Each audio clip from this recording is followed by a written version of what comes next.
मेरे परिवार का मतलब पूरे खानदान की बात करूं, सब आरक्षण विरोधी हैं।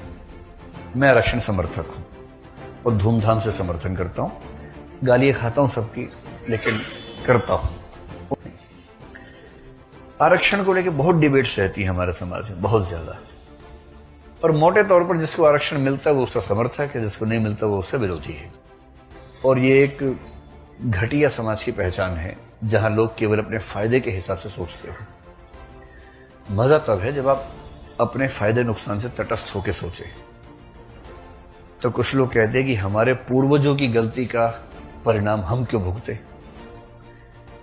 तो उस पर एक तर्क है बड़ा अच्छा सा। मैं आरक्षण मेरा प्रिय विषय है, मुझे उस पर कई बार मैंने 15-15, 16-16 घंटे उस पर बहस की है।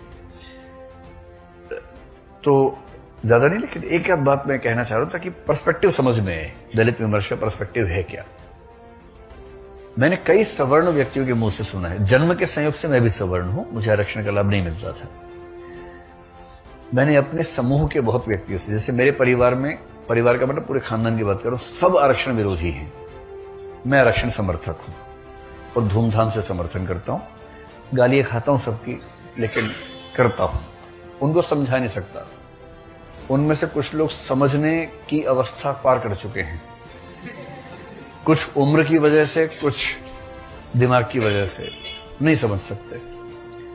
तो मैं भी ज्यादा प्रयास भी नहीं करता, लेकिन हाँ कोई भिड़ जाए तो फिर भिड़ जाता हूं, साथ में क्या करें।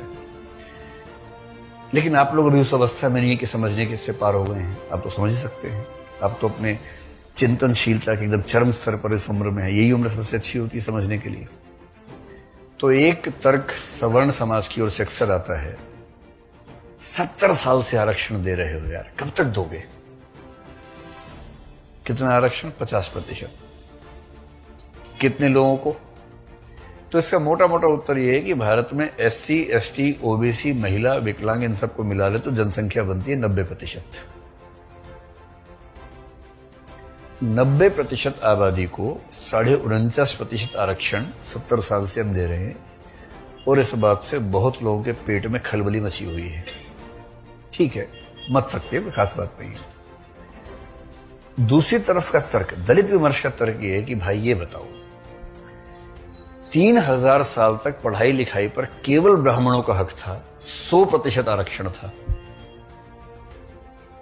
3000 साल तक 100% आरक्षण, सारी पढ़ाई लिखाई। ब्राह्मणों की संख्या कितनी? 10%। 10% समुदाय ने 100% सीटें घेरी 3000 साल तक, और अब 70 साल से परेशान हो रहे हैं।